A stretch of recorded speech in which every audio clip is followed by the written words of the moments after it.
All right, good morning, everyone.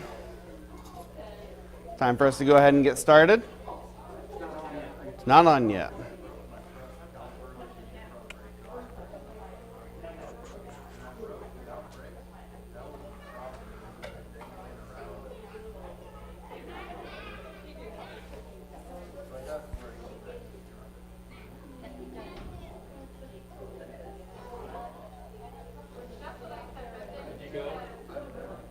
No, I decided not to.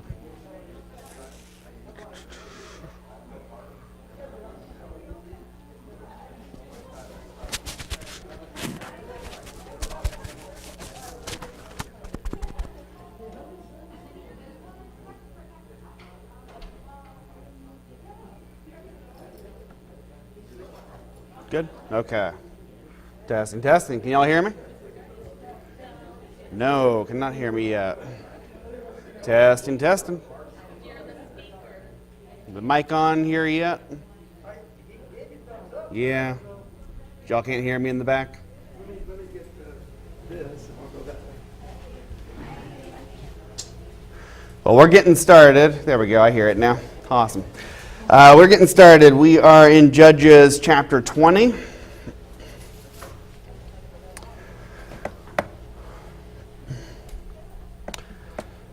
There is some weird stuff going on in these last few chapters, which is kind of the point.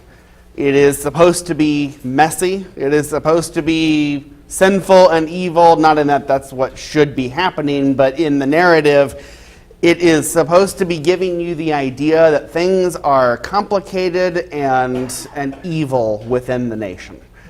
Nobody comes off looking real good in any of these stories at the end. There's a lot of sin happening in a lot of different ways. So you will remember that last week we went through chapter 19 on the Levite and his concubine. It was not a particularly comfortable class and not a whole lot of fun to talk about. It's just kind of gross and awful and really a terrible thing to even have to think about and imagine and talk about.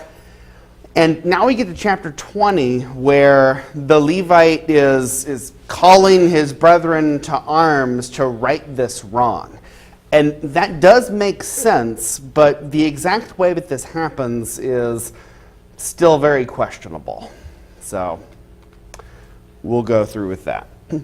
So the last thing that happened in chapter 19 is the Levite has cut up his concubine into a bunch of different pieces and has sent those body parts all throughout the nation of Israel as a way of saying, look at the terrible thing that has happened to her. Look at the terrible thing that has happened to me, that I have been wronged in this way.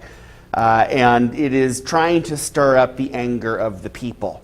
We also talked about last week how there's a little bit of ambiguity in the narrative on exactly at what point the concubine dies. She is able to drag herself to the doorstep and is unresponsive at that point. It doesn't make it very clear whether she died on the doorstep, whether she died on the way home as he has picked her up and put her onto one of the donkeys just to make it home, or whether the Levite actually finished killing her when he cut her up into pieces. It's hard to imagine that he killed her in that way, but really none of these options are very good, because he didn't show a lot of care for her when he was so willing to turn her out and to give her up to the angry crowd of people. He didn't show any care and concern when she was unresponsive. He's not checking up on her or trying to tend to injuries or anything like that. Remember, he came out and he said, "Get up, time to go." And when she doesn't respond, he just picks her up and puts her on the donkey. And then again, by the time they get home, there's nothing that indicates that he's showing any care or concern. He simply cuts her up into pieces and sends her throughout the nation. So the ambiguity is there to, I think, sow doubt in our minds as to just exactly how callous this Levite is. We know he's callous. It's to what degree is that true? It's a very uncomfortable degree, no matter what version of this seems most plausible to you. But we'll see that the version that he tells to the other people is a little bit different than what actually happened. Regardless of when she actually died, he has not given her a proper burial. He has not treated her body with any kind of respect. He's cut her up into these pieces, and he's trying to get the people of Israel angry. And he succeeds. This is a shocking thing, even to the rest of the nation. And don't get in your heads that this is because that Benjamin was so evil and everybody else was so righteous. We know that's not true. There's a lot of evil in the nation already, and even they find this to be shocking. But part of why they find it to be shocking is that the Levite is trying to stir up that reaction. And that's justified by seeing how exactly he relays what happens to them. So we see a huge crowd of people gathering together at Mizpah. It says 400,000 people, which is an absolutely gargantuan number. It's possible that this means 400 companies of people. Sometimes thousands is used more loosely than literally the number 1,000. Even if it's 400 companies of people able to fight, that's a lot. We'll see if it's a lot bigger than the number that Benjamin's able to come up with later on. Either way, this is a huge crowd of people who are all very stirred up and very angry, and they call the Levite to say, what happened? Tell us what happened. We've seen this atrocity that you and your concubine have been wronged. Tell us what happened. And I want us to read the version that the Levite says, because he's not wrong exactly in what he says for most of it, but he's not exactly right either. It's a very strange version of the events. And so that starts in verse 4, Judges 20 and verse 4. And the Levite, the husband of the woman who was murdered, answered and said, I came to Gibeah that belongs to Benjamin, I and my concubine, to spend the night. And the leaders of Gibeah rose against me and surrounded the house against me by night. They meant to kill me, and they violated my concubine, and she is dead. So I took hold of my concubine and cut her in pieces and sent her throughout all the country of the inheritance of Israel, for they have committed abomination and outrage in Israel. Behold, you people of Israel, all of you, give your advice and counsel here. So generally speaking, that is what happened. This was in Gibeah. There were people who were threatening him and the concubine, and she was violated. We know that. She was killed, although he is a lot more definitive about when she was killed versus what the narrative told us in chapter 19, where it was a little bit more ambiguous. But there are some added details and some missing details that make this a little bit strange. So what do you notice that's different about his version versus what we read in chapter 19? Yeah, Lucy. He says that their intent was to kill him. Yeah. And that's kind of true, but not really, right? So the initial intent was we want the Levite so that we may violate him. He does not say anything about that, probably because that feels shameful, that he would be an object of their lust, of their sexual desire. He'd rather not talk about that part. It's possible that they would have killed him, although that wasn't even necessarily the intent of the crowd. We noted last week that they probably didn't even really intend to kill the concubine. It wasn't really a murderous mob, it was a violent mob. And while it did end up turning murderous, because these things often kind of get out of hand, the story's a little bit different. It's not so much that they said, we want to kill the Levite, send him out. It's, we want to violate the Levite, send him out. Dave?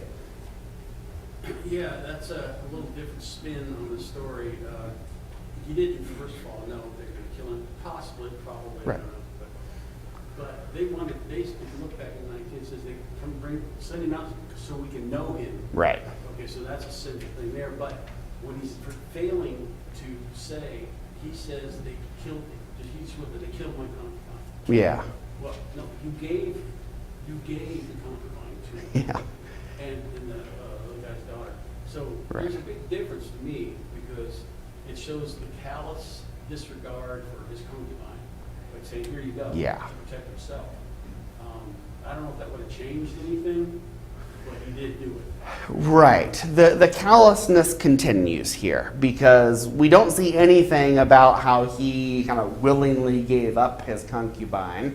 That detail is strangely missing. That's not as good for the outrage. Mind you, that does not justify anything what the people of Gibeah did. Like, don't get me wrong. But still, that piece of a story is missing, probably because it doesn't make him look real good. The way he tells it sounds more like, well, they came to kill me and I was barely able to escape with my life, but they caught my concubine and they decided, well, if we can only catch her, we'll violate and kill her instead. And that's not exactly what happened. Now, you can argue and maybe quibble, like, he feared what they would do to him. Maybe they would kill him. Maybe they would harm him in other ways. And that's possible. But still, this version that he's telling is not exactly what happened. There are some noticeably different details. What else do you notice that's different? Andrea? My version it says that they made him send his wife out so she could be like, I don't remember in maybe it's like he was gonna say anything he was gonna do. Yeah. They take charge and then when he didn't do fight for his wife in that moment in my eyes, I think he's making it seem like Yeah. Interesting. Yeah, he certainly is at minimum doing away with his responsibility and maybe even going so far as to saying that they made him do this. They forced him into this, which again is a little bit different. In fact, he was callous enough that he didn't really care about, we don't need to send this old man's daughter out, the virgin daughter out, just send my concubine. We don't really care about her. She'll do as a sacrifice for the mob. Send her out and everything will be okay. And then, he went to bed afterwards. And then nothing was anything showing any kind of care and concern. But you wouldn't know that by listening to his version of the events. He is the aggrieved victim that he was taken advantage of and overpowered, and he had nothing to do with anything that happened. Gary? Well, if he told everything like it happened, it all sounds terrible. Right. Everyone involved, except the concubine and the daughter. Right. But yeah, it was a terrible story. Right. He has massaged the events just enough to make it where there's nothing that you could argue is bad that he did. Whereas when we read chapter 19, we go, man, everybody here looks pretty bad except maybe the concubine and the daughter. They haven't really done anything wrong, or possibly if the concubine had been unfaithful before, but that seems to be pretty well resolved anyway. And her, even if she was unfaithful to him, that doesn't mean that she should be seized and violated and whatever. That's crazy. Lucy? In his version, he also mentions nothing about the old man that took him and was talking like that. Ah. He made it seem like it was just me and her. Yeah. So, doesn't mention anything about the old man. The old man has done some good things, but he would rather paint Gibeah as this entirely evil place. So let's not talk about the fact that, we were taken in and treated well. Let's not talk about even the weirdly misguided and awful attempt by the old man to, give up his daughter. I don't know. That whole part is thrown off to the side. We don't need to worry about that part. Let's just talk about how we were in Gibeah and suddenly we were overpowered, and I was able to escape with my life, but my concubine, didn't run as fast as me or whatever. Mark? Yeah, I just saw this as an expedient way to tell the story. And I don't know that the giving over of his concubine would have been seen as a terrible thing at all. Lot did the same thing with his own daughters. A lot later was called faithful. So, and this is something that Betty was trying to bring up, is that women were basically chattel in this time. And it doesn't mean that God didn't expect women to be protected. Right. Or that God didn't expect a specific attitude toward them, and that really lifted them up. But I'm just not convinced that anybody would have thought that because he gave his concubine to these men, that would have been a terrible thing. And the fact that she was dead, you may have just thought, I would have been dead myself. So, I get what you're saying, and I do see what he's trying to do Yeah. in what you're saying, but at the same time, I don't know that they would have thought anything about giving over the concubine. As evil as Israel was, I think you're probably right. I think he probably still could have stirred them up in enough anger, even by telling the full truth of what happened. But it doesn't change the fact that he has given a different version here that paints him in the best possible light and Gibeah in the worst possible light, instead of the version of chapter 19 where everybody kind of comes off looking bad. There's another thing about this that's different that I think feeds into this about Gibeah. Who does he say did this?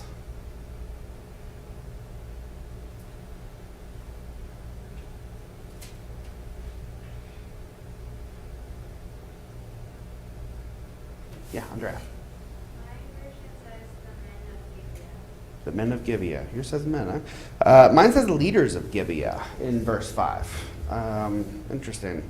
So if he says the leaders of Gibeah, what version are you reading out of, by the way? Excuse me? Yeah, no, it's fine. That's, Lucy? James also says the men. Interesting, okay.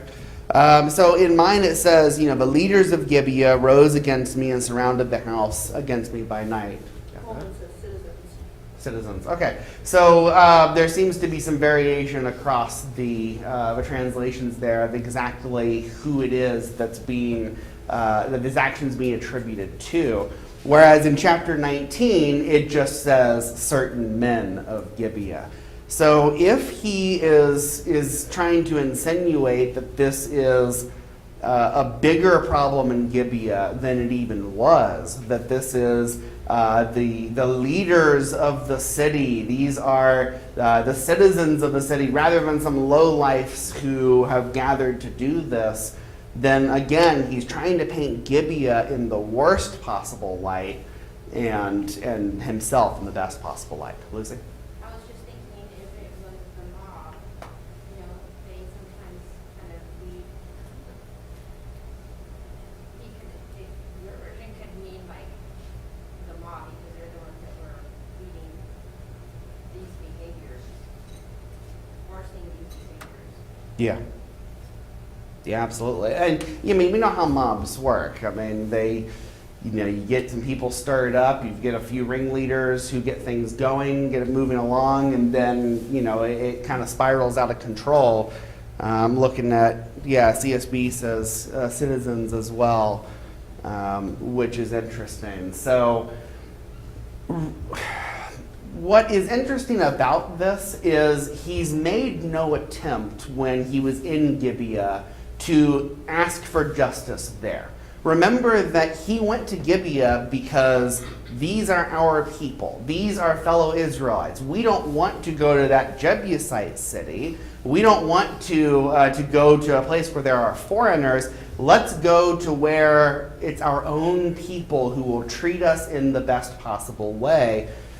But when this atrocity has happened, he does not stay there in Gibeah to ask for justice. He doesn't go to the authorities in Gibeah. He doesn't bring his case before the judge. So this is reflective of either the fact that yes, the leaders of Gibeah don't care about this, or that he's more interested, or he's callous enough to, just go on home and want to stir up trouble later. It's hard to tell. The ambiguity of it is troubling. Dave? Just go with me on this for a second. Sure. I get it about the concubine, I don't agree with it, but I get the fact that they weren't held in high regard. However, it appears to me that this Levite's not a nice guy. Okay? He took advantage of that situation. Let me propose a question. If he had just taken the dead girl, concubine, and just took her out and told everybody what happened, it wouldn't have had the effect that it had. He chopped her into pieces. Right. To promote anger for Yeah. everybody, for his, I guess, his own purpose. I don't know.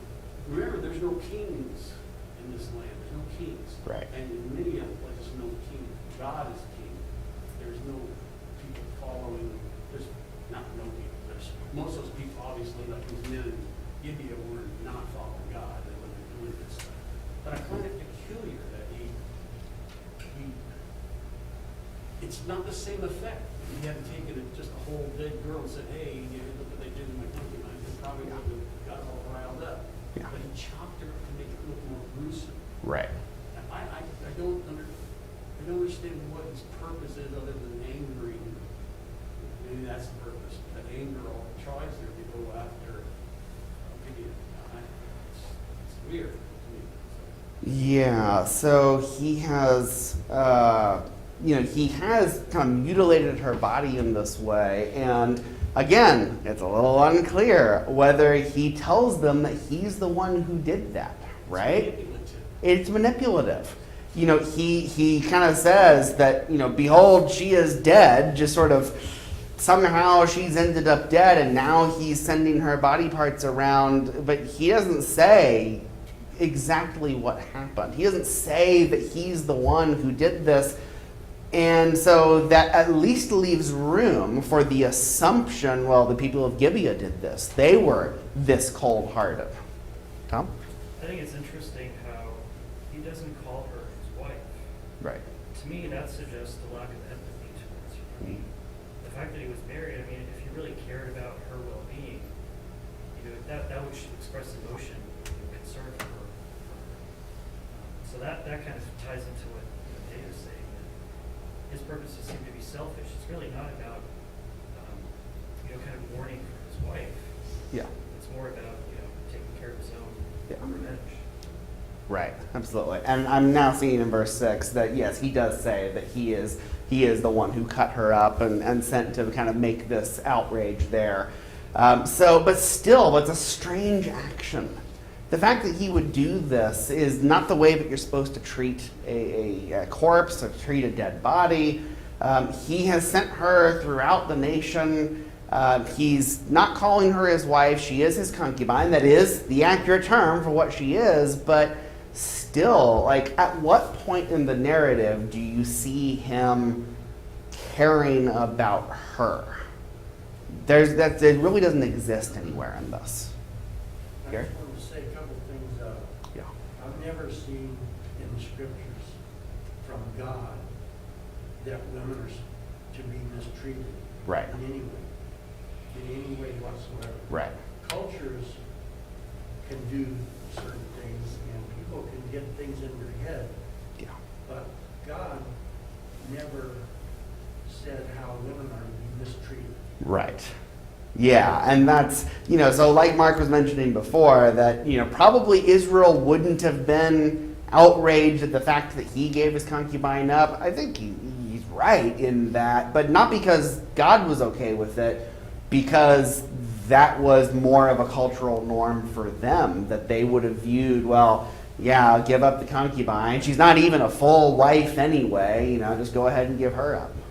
And I can't get it in my head where I know the Levite, it was okay for him to have a wife, but it doesn't say he had a wife. It doesn't say he had a wife. But was it okay for him just to have a concubine? Yeah, it's there's a lot of dubious things about this. Mark, you had your hand up before. I totally agree with what he's trying to do here, his motivation, whatever his motivation is, he's definitely trying to manipulate people. And to your point about that word, men of the city, both of my versions I'm reading say the men of the city, I'm reading New American as well. But that's not the word that is typically used for men in general. It also can mean master or husband. And so he is putting that leadership connotation on who these men were. Whether they were or not, I don't know. Yeah. But I do think that there is some light shed on the attitude of what these men did by what happens when the leadership does hear about it. Yeah. Yeah, and certainly, nobody in the city intervened, and I mean, they had to have heard what was going on that night, and we'll see some bad reaction later. I want to make clear in all of this, as I am critiquing the Levite, and we're talking about his very weird version of events here, none of that is in any attempt to justify the actions of anyone in Gibeah. That's appalling and awful on every level. And there needed to be justice. Something needed to happen. So the Levite is not even necessarily wrong to be calling the nation together to do something about this. But there are just enough weird things that happen in the way he tells the story, and we'll talk about this here in just a moment, about how he's the only witness called, but they're not really speaking directly to the people of Gibeah. They're not seeking any other kind of witness. That this has not gone in exactly the way that God would want it to go. Leader? I'm trying to understand that we're talking about the concubine and thinking that he didn't even have any kind of remorse doing that to the concubine, despite of setting aside that she was already dead and he did this. What I think is, what I understand is, he did this because he's seeking for justice. Yeah. Why would he do this and let all the people within the tribe of Israelites that this happened?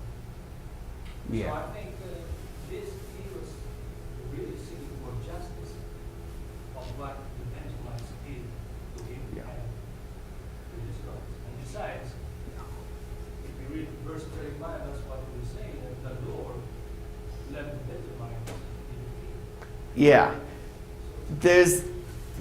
Justice is absolutely necessary here, but I want you to compare to something in Deuteronomy 13 and see how this could have gone a little bit better. So Deuteronomy 13, verses 12 through 18, talks about what the nation should do when they hear about an atrocity in a certain city. That's kind of relevant here, isn't it? It's going to be a different atrocity, but the same principle would apply. So Deuteronomy 13, beginning in verse 12, if you hear in one of your cities, which the Lord your God has given you to dwell there, that certain worthless fellows have gone out among you and have drawn away the inhabitants of their city, saying, let us go and serve other gods which you have not known, then you shall inquire and make search and ask diligently. And behold, if it be true and certain that such an abomination has been done among you, you shall surely put the inhabitants of that city to the sword, devoting it to destruction. That's the harem word that we saw all through Joshua. All who are in it and in its cattle with the edge of the sword. You shall gather all its spoil into the midst of its open square, and burn the city and all its spoil with fire, as a whole burnt offering to the Lord your God. It shall be a heap forever. It shall not be built again. None of the devoted things shall stick to your hand, that the Lord may turn from the fierceness of his anger, and show you mercy, and have compassion on you, and multiply you, as he swore to your fathers. If you obey the voice of the Lord your God, keeping all his commandments that I am commanding you today, and doing what is right in the sight of the Lord your God. So, if you hear that some city among you has committed some atrocity and is deviating this sharply from the covenant, and it's this city-wide thing, then you need to investigate it carefully. You need to determine whether this is true and certain, and then you go and devote them to destruction. Now, I want to ask you, Have they investigated it carefully and made sure that it is true and certain? Not really, no. They've asked the Levite what happened. How do we know he's not lying? He already is giving them a modified version of the truth. And, how much of it is true and how much of it is false, is maybe up for debate in certain details. But he has not told them the whole story, and there should be opportunity for the men of Gibeah, for the leaders of Gibeah to say whether they agree with this or not. There should be opportunity for the leaders to say, you know what, an atrocity happened here. We will deliver up the men responsible. We will make this right. We will ask for forgiveness from God. We will do everything that we need to do because this should not stand in our city. Or if they double down and say, well, we don't care about this, go away, then that's when they're supposed to devote them to destruction. Mark? I would just say on their behalf that they did go before God.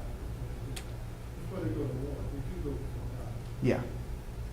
We'll talk about that too. So it's all weird in here, is my point. That this has been done in a strange manner. Ida? This is kind of a side point, and this might be just my 21st century prejudice, but I don't think he wanted justice for the concubine. I think he wanted justice because of the property. Yeah. He let her lay there. Yep. I think you're right. Because what does he say? What does he spend the most time talking about? Look at it again, where he talks about all that has been done wrong. They arose against me. They surrounded the house against me. They meant to kill me. And they violated my concubine, and she is dead. I don't know. I mean, it's at least dubious what he's more concerned about. Like he's really making himself the primary target and the primary wronged party. And as the husband of this concubine, he kind of views that something's been taken from him. And he's not wrong, but he's also not 100% right either. The Gibeah had a kind of a dubious reputation. They would train their young men to fight with their left hand. We're going to learn. Yeah.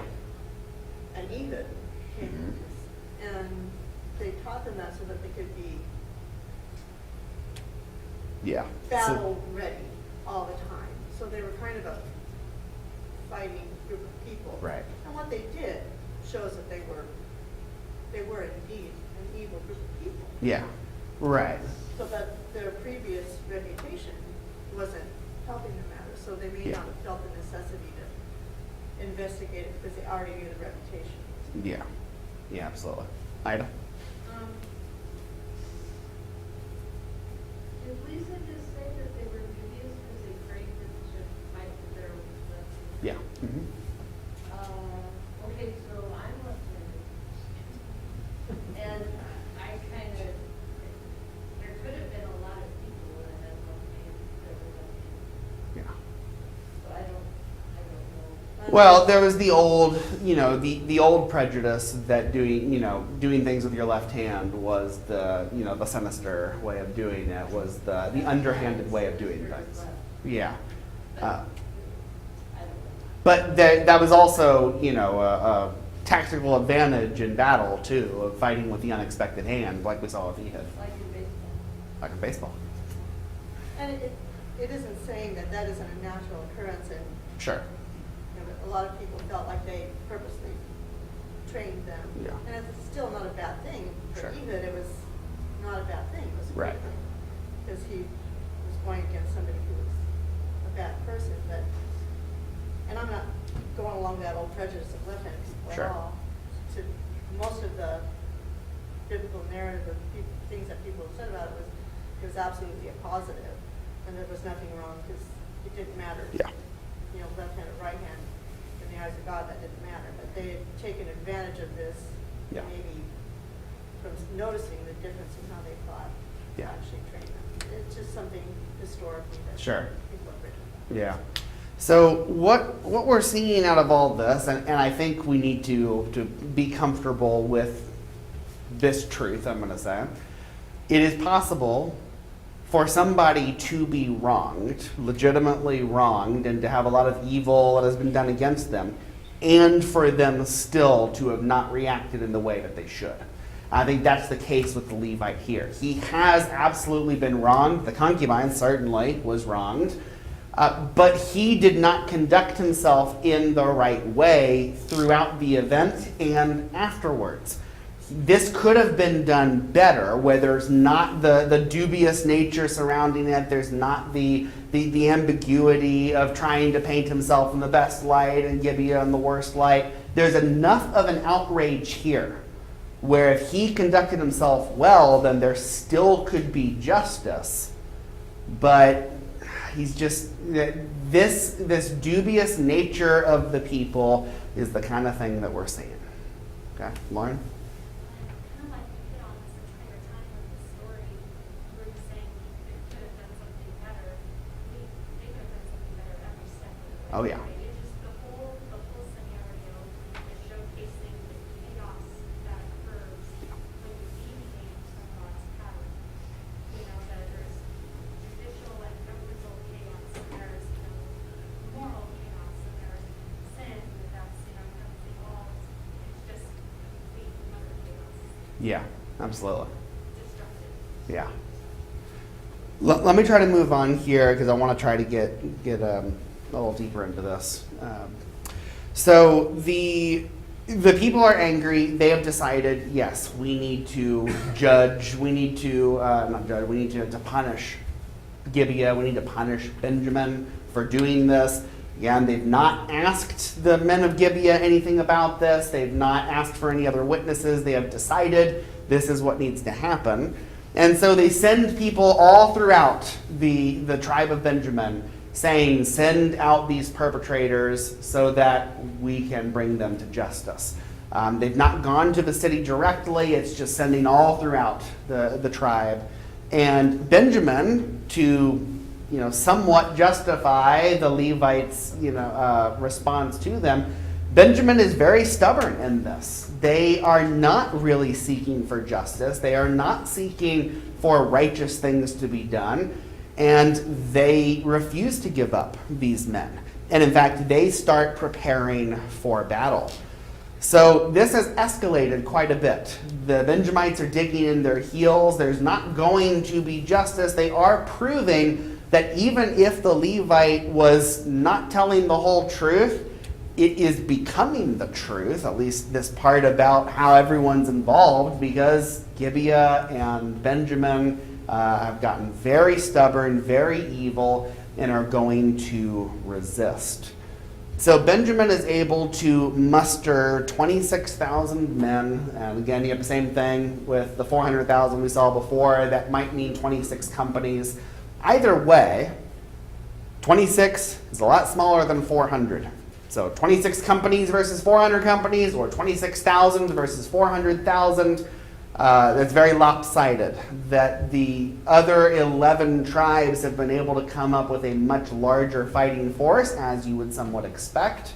And this is not looking good for Benjamin. And we do see that Gibeah has this elite contingent of left-handed slingers who are able to sling a stone at a hair and not miss. Now, there is a series of 3 battles that happen. And they go before God asking what they should do. But I want you to notice exactly how this goes down. Before the first battle, the people inquire of God at Bethel. This is their sacred site where the tabernacle is. Or not where the tabernacle, just the sacred site. And they ask, who shall go up first to fight against Benjamin? I want you to notice what they don't ask. They don't ask, should we fight against Benjamin? And they don't ask if they're going to succeed. They just ask who should go out first. And God says, Judah. The concubine was from Judah. Kind of makes sense to have them be the ones on the forefront. So they go out into battle, and Israel's soundly defeated. 22,000 people die, and Benjamin's doing just fine. For the second battle, they line back up, preparing to fight again, and they inquire of the Lord, and this time their question is different. Shall we again draw near to fight against our brothers, the people of Benjamin? So instead of asking who should go out first, it's should we be fighting them? And God says, yes, go fight them.